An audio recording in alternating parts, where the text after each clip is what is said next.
Welcome to our YouTube channel legal talk with Kashif. आज की हमारी वीडियो एक बहुत ही इंटरेस्टिंग टॉपिक के बारे में है और हमारा जो आज का ये इंटरेस्टिंग टॉपिक है वो आप लोगों के लिए बहुत बेनिफिशियल भी है, जिसका नाम है रिट। रिट के बारे में अक्सर हम लोग न्यूज़ चैनल पर सुनते हैं, लेकिन आज हम इसके बारे में इस वीडियो के माध्यम से जानेंगे कि रिट होती क्या है। हमारे भारत के संविधान में हमें फंडामेंटल राइट्स आर्टिकल 32 है, वो एक फंडामेंटल राइट भी है और हमारे फंडामेंटल राइट्स को प्रोटेक्ट भी करता है। आर्टिकल 32 आज हम इसके बारे में बहुत डिटेल से जानेंगे। आर्टिकल 32 अगर किसी का फंडामेंटल राइट वायलेट हो रहा है तो वो डायरेक्टली आर्टिकल 32 का यूज़ कर सकता है और सुप्रीम कोर्ट ऑफ इंडिया को अप्रोच कर सकता है। यानी अगर किसी को ऐसा लगता है कि उसका फंडामेंटल राइट का वायलेशन हो रहा है तो वो आर्टिकल 32 के थ्रू रिट डालकर अपने फंडामेंटल राइट्स को प्रोटेक्ट करेगा। आर्टिकल 32 में सुप्रीम कोर्ट को ये पावर दी गई है कि वो फंडामेंटल राइट्स को प्रोटेक्ट करे और उसके प्रोटेक्शन के लिए सुप्रीम कोर्ट ऑफ इंडिया 5 तरह की रिट इशू कर सकता है। आर्टिकल 32 की वजह से ही सुप्रीम कोर्ट को फंडामेंटल राइट्स का प्रोटेक्टर और गारंटर माना गया है। इसी तरह आर्टिकल 226 वो भी हमारे राइट्स को प्रोटेक्ट करता है। आर्टिकल 226 में हम हाई कोर्ट अप्रोच कर सकते हैं, जबकि आर्टिकल 32 में हम सिर्फ सुप्रीम कोर्ट ही अप्रोच करेंगे। आर्टिकल 32 में सिर्फ फंडामेंटल राइट्स को प्रोटेक्ट करने की पावर है। ये बात बहुत क्लियरली समझने की है कि अगर हम डायरेक्टली सुप्रीम कोर्ट जा रहे हैं अपने फंडामेंटल राइट्स के प्रोटेक्शन के लिए आर्टिकल 32 में, तो आर्टिकल 32 सिर्फ हमारे फंडामेंटल राइट्स को प्रोटेक्ट करेगा, लेकिन आर्टिकल 226 फंडामेंटल राइट्स को तो प्रोटेक्ट करता ही है, साथ ही साथ ये दूसरे पर्पस में भी यूज़ हो सकता है, जैसे कि एडमिनिस्ट्रेटिव ट्रिब्यूनल्स के डिसीजंस के अगेंस्ट भी आप रिट इशू करा सकते हैं हाई कोर्ट से अंडर सेक्शन 226।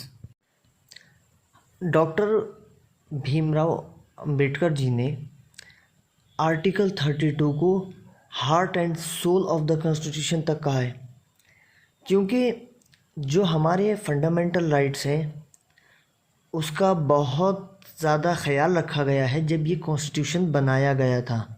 आम तौर पर जो हम लोग होते हैं वो हमारे फंडामेंटल राइट्स का जब वायलेशन होता है तो हम लोगों को ये पता ही नहीं चलता कि हमारे क्या राइट्स हैं। इसी वजह से उनका वायलेशन बहुत सी जगह एडमिनिस्ट्रेटिव लेवल पर और हमारे जो भी सरकारें आती हैं वो भी हमारे फंडामेंटल राइट्स का वायलेशन करती हैं, लेकिन क्योंकि हम लोगों में इतनी उसको लेकर अवेयरनेस नहीं है, इस वजह से हमारे फंडामेंटल राइट्स का वायलेशन होता है।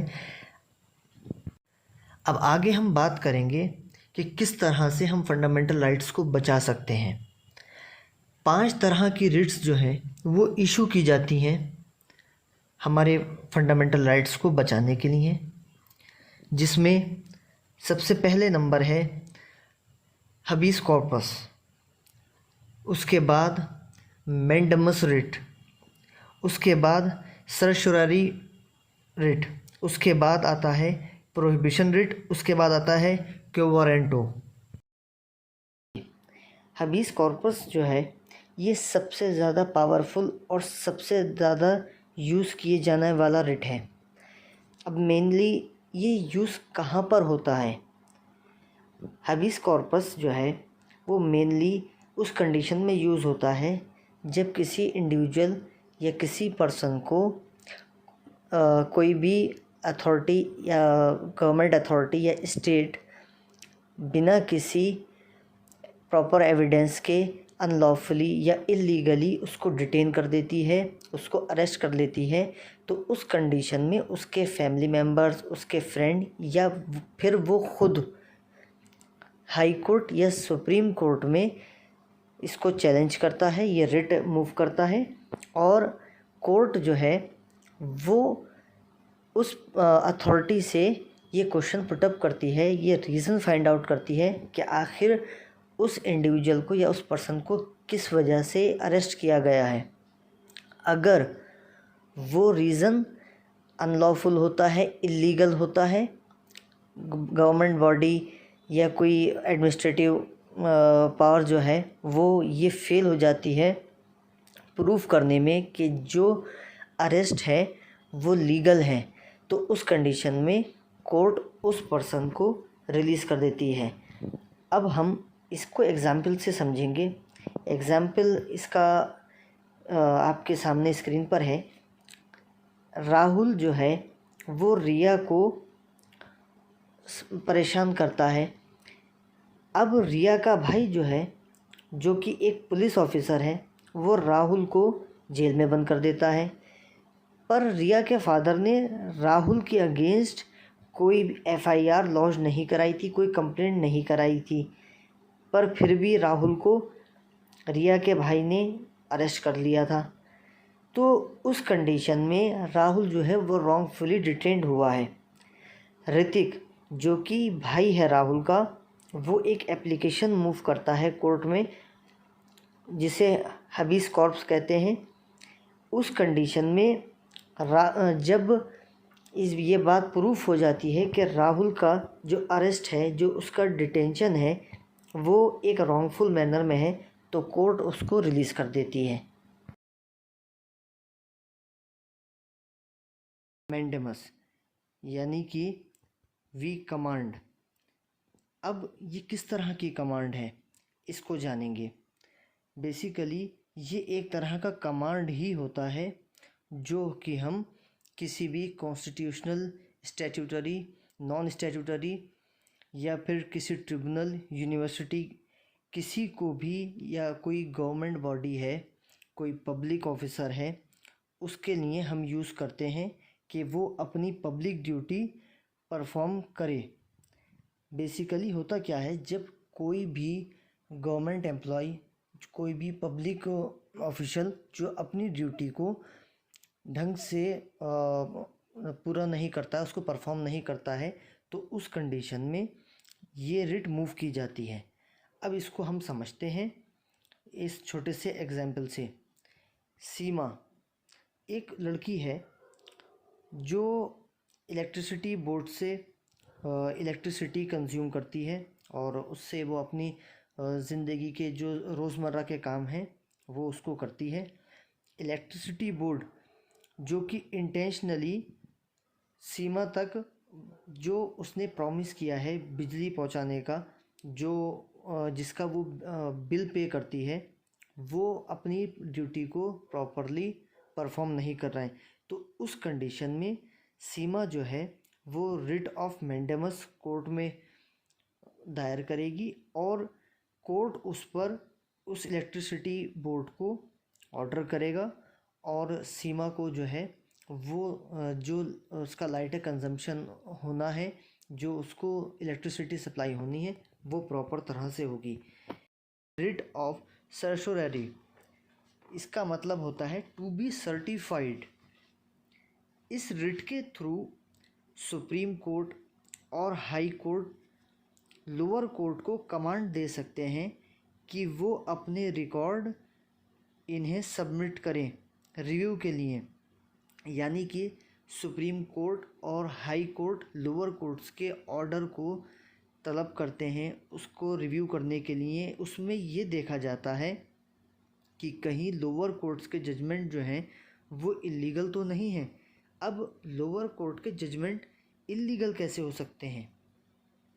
तो कभी कभी ऐसा होता है कि लोअर कोर्ट को वो पावर नहीं होती, वो उसका जुरिडिक्शन नहीं होता, लेकिन फिर भी वो अपने जुरिडिक्शन के बियॉन्ड जाकर किसी मामले में जजमेंट पास कर देते हैं और उस जजमेंट से जो इंडिविजुअल होता है, जो क्लाइंट होता है या जो पर्सन होता है, उसको उससे इफ़ेक्ट डायरेक्टली पड़ जाता है, कोई नेगेटिव इफ़ेक्ट, तो वो उस कंडीशन में रिट ऑफ सर्सोररी मूव करता है। जब ये हाई कोर्ट या सुप्रीम कोर्ट में मूव होता है तो और रिव्यू के दौरान ये मालूम चलता है कि ये जजमेंट पास नहीं किया जा सकता था लोअर कोर्ट द्वारा, तो ऐसी कंडीशन में उस ऑर्डर को, उस जजमेंट को क्वाश कर दिया जाता है, यानी उसकी वैल्यू ज़ीरो हो जाती है, वो कैंसिल हो जाता है। अब इसको एक छोटे से एग्जाम्पल से समझते हैं।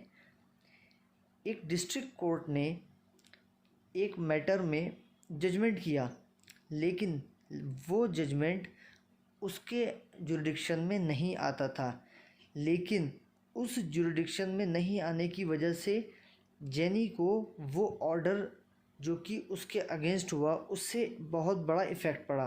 तो उस कंडीशन में जेनी जो है वो हाई कोर्ट मूव करती है रिट ऑफ सर्सोररी, और हाई कोर्ट जो है वो डिस्ट्रिक्ट कोर्ट के ऑर्डर को क्वैश कर देता है। तो इस तरह से हम हाई कोर्ट या सुप्रीम कोर्ट में लोअर कोर्ट के ऑर्डर्स को चैलेंज कर सकते हैं। अब हम बात करेंगे writ of prohibition. Writ of prohibition और रिट ऑफ सर्सोररी में ज़्यादा बड़ा डिफरेंस नहीं होता है। रिट ऑफ प्रोहिबिशन ये यूज़ होता है उस कंडीशन में जहाँ पर लोअर कोर्ट या कोई ट्रिब्यूनल अपना जुरिडिक्शन, अपना जजमेंट देने से पहले वो जजमेंट जो कि उसके जुरिडिक्शन में नहीं आता हो, जो कि जजमेंट के बाद अगर उसको चैलेंज किया जाए रिट ऑफ सर्सोररी में तो वो कैंसिल हो सकता है, वो क्वैश हो सकता है।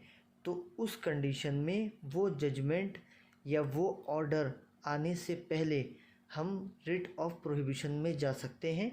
रिट ऑफ प्रोहिबिशन और रिट ऑफ सर्सोररी में सिर्फ इतना ही डिफरेंस है, अगर वो जजमेंट जो कि क्वैश हो सकता है, जो कि अनलॉफुल है, इलीगल है, लोअर कोर्ट के द्वारा दिया गया ऐसा जजमेंट, तो अगर वो जजमेंट पास हो चुका है, वो ऑर्डर पास हो चुका है, तो हम रिट ऑफ सर्सोररी में जाएंगे। और अगर वो पास नहीं हुआ है और हमें लगता है कि लोअर कोर्ट को इस तरह की पावर नहीं है, तो उस कंडीशन में हम जाएंगे रिट ऑफ प्रोहिबिशन में।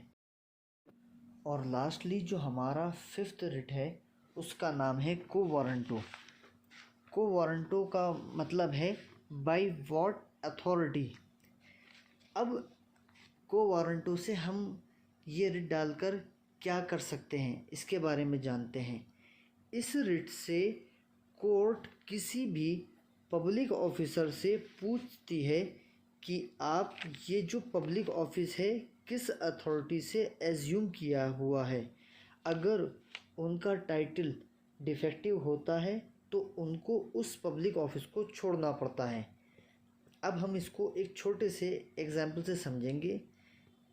जया जो कि एक प्राइवेट सिटीज़न है और उसके पास इतनी क्वालिफ़िकेशन नहीं है कि वो रेलवे ऑफिसर बन जाए, और उस कंडीशन में जया के अगेंस्ट एक को वारंटो रिट पड़ जाती है और उससे ये क्वेश्चन पुटअप किया जाता है कि जया ने रेलवे ऑफिसर की पोस्ट किस अथॉरिटी से एज्यूम की है।